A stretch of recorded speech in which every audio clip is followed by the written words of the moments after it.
आपका स्वागत है हमारे चैनल एसपीएन 9 न्यूज पर। बात करेंगे पश्चिमी उत्तर प्रदेश सीटों पर चल रहे चुनाव के बारे में। जी हाँ दोस्तों, 11 जिलों की 58 सीटों पर चुनाव जारी है, जहां पर दोस्तों इस बीच कई सारी सीटें ऐसी हैं इन जगहों पर जिनको लेकर चर्चाएं काफी तेज है। लेकिन आप सभी को बता दें कि यूपी चुनाव 7 चरणों में होने हैं। 7 चरणों के इन चुनाव को लेकर जो अपडेट सामने आ रही है वो आप सभी को जानकारी दें कि 10 फरवरी को पहला चरण यानी कि आज गुरुवार के दिन, और दूसरा जो होगा वो 14 फरवरी, तीसरा होगा 20 फरवरी, फिर 23 फरवरी, फिर 27 फरवरी के साथ साथ हमें मार्च के महीने तक भी देखने को मिलेंगे, जहां 3 मार्च और 7 मार्च तक ये इलेक्शन जारी रहेंगे। लेकिन आपको बता दें कि किस तरीके से 11 जिलों की 58 विधानसभा सीटों पर चुनाव जारी है। लेकिन ऐसे में कई यहां पर 623 करीब उम्मीदवार हैं जो अपनी किस्मत आजमाने के लिए इस चुनावी जंग में उतरे हैं। लेकिन किसका राज तिलक होगा ये तो आने वाला समय ही बताएगा। लेकिन ऐसी कई सीटें हैं जिनको लेकर चर्चाएं बहुत तेज है, जहां पर काफी एक कड़ाकी का मुकाबला हमें देखने को मिल सकता है। लेकिन सबसे पहले यहाँ बात करते हैं किस तरीके से यूपी चुनाव में सबसे जो ध्यान केंद्रित करने वाली कुछ चीजें थी, वो था किसान आंदोलन को लेकर एक मुद्दा।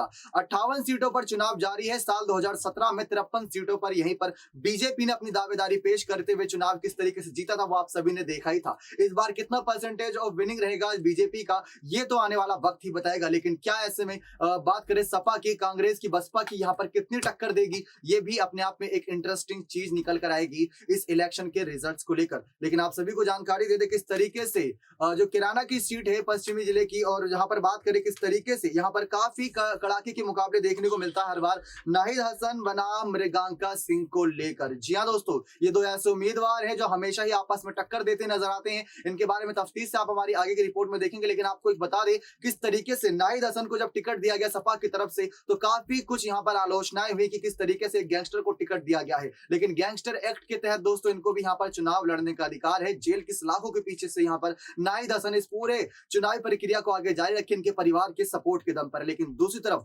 मृगांका सिंह जो अपने कह सकते हैं पिता की खोई हुई विरासत को पाने के लिए वह फिर से चुनावी मैदान में यहाँ पर उतरेंगी। पिछली बार जो हार हुई थी शायद उस हार को बुलाते हुए, इस हार को यहाँ पर बर्दाश्त नहीं करते हुए एक जीत की ओर जाएंगी। तो मृगांका सिंह वर्सेस नाहिद हसन के बीच जो कुछ भी अभी तक विवाद चलता है आप हमारी इस खास रिपोर्ट में देखें। जी हाँ, उत्तर प्रदेश चुनाव जारी है जहां 7 चरणों में मतदान हो रहे हैं। लेकिन दूसरी तरफ सबके मन में एक ही सवाल है, इस सत्ता के महामुकाबले में किसका होगा राज तिलक। लेकिन अगर इन सब चीजों से हट के बात की जाए उत्तर प्रदेश की एक ऐसी सीट को लेकर जहां पर हमेशा ही काफी विवाद देखने को मिलता है, और इस चुनाव से पहले भी सीट को लेकर काफी विवाद हुआ था जब कैंडिडेट नाहिद हसन को यहां पर से टिकट दिया गया था, तो काफी कुछ भाजपा की तरफ से तीखे बयान दिए गए थे। आप सभी को बता दें कैराना लोकसभा क्षेत्र के अंतर्गत आता है और ये शामली जिले का हिस्सा है। नाहिद हसन बनाम मृगांका सिंह यहां से हमें देखने को मिलते हैं। सपा वर्सेस भाजपा के बीच इस सीट को लेकर जोर आजमाइश होती है, जहां भाजपा के वरिष्ठ नेता हुकुम सिंह ने 1996 के बाद से ये सीट जीती थी। वहीं 2014 में लोकसभा के लिए पूर्व इस्तीफा देने के बाद सपा के नाहिद हसन ने इसे छीन लिया था। वहीं 2017 के चुनाव में भी नाहिद हसन ने दिवंगत भाजपा नेता की बेटी मृगांका सिंह को भारी मतों से 21,162 मतों से मात दी थी।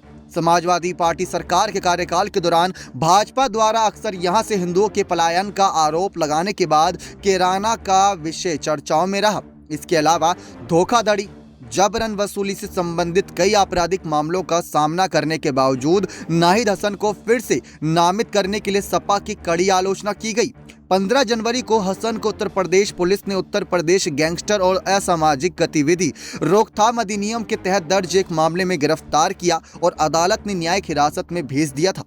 भाजपा की मृगांका सिंह एक बार फिर से जेल में बंद नेता से भिड़ेंगी, जबकि बसपा के राजेंद्र और कांग्रेस के अखलाक अन्य प्रमुख उम्मीदवार भी हैं इस सीट से। तो ये अपने आप में काफी ज्यादा गर्म मुद्दा होता नजर आया है यूपी चुनाव में इस केनारा की सीट को लेकर।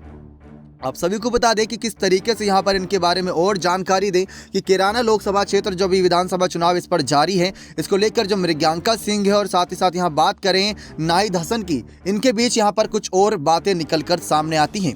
दरअसल दोस्तों बात शुरुआत से करें मृगांका सिंह को लेकर तो कभी शिक्षाविद रही मृगांका सिंह अपने पिता हुकुम सिंह की विरासत को हथियाने की तीसरी कोशिश में है।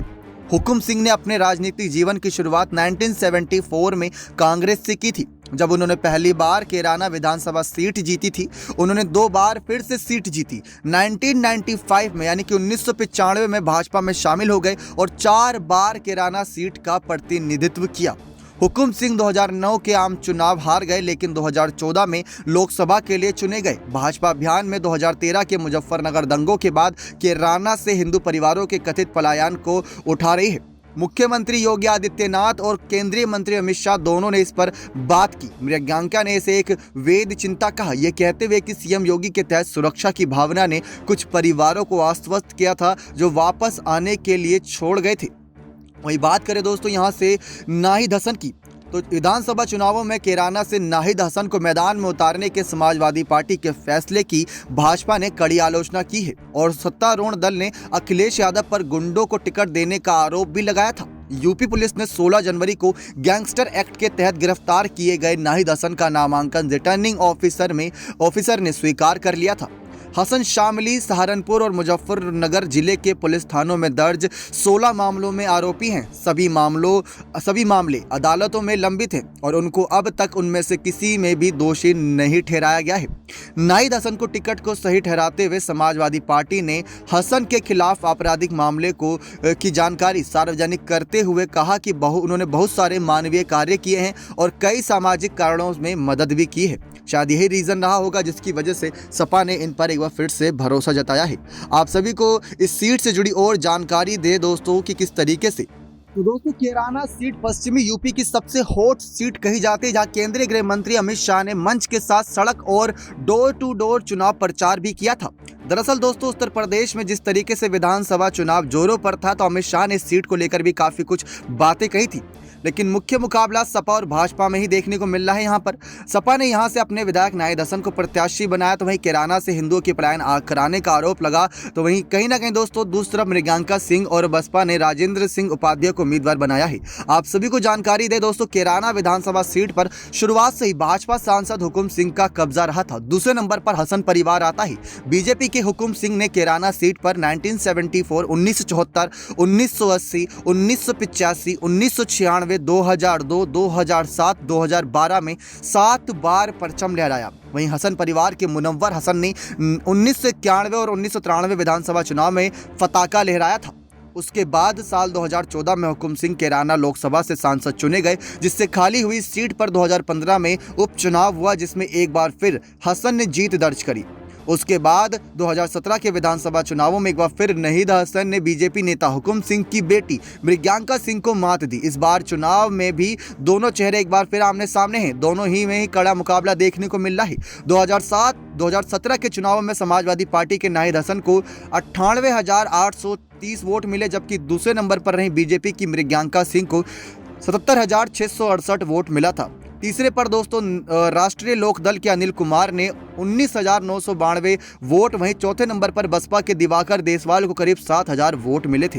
कुल मिलाकर देखा जाए दोस्तों किस तरीके से यहाँ पर सपा का भारी बहुमत नजर आया था। साल 2017 में यहाँ से हिंदू पलायन का मुद्दा जोरों शोरों से था और बीजेपी यहाँ जाट, गुर्जर और क्षत्रिय जाति समीकरण और पलायन मुद्दे को लेकर चुनावी मैदान में है, तो यहाँ वही सपा जाट, मुस्लिम और यादव समीकरण और योगी सरकार की नाकामियों को लेकर चुनावी मैदान में उतरी है। वहीं बीएसपी ने ब्राह्मण उम्मीदवार उतार कर दलित ब्राह्मण कार्ड खेला है, लेकिन देखना है कि 10 फरवरी को किस मुद्दे और समीकरण पर वोट पड़ते हैं, ये 10 मार्च को आने वाले नतीजों में साफ पता चलेगा।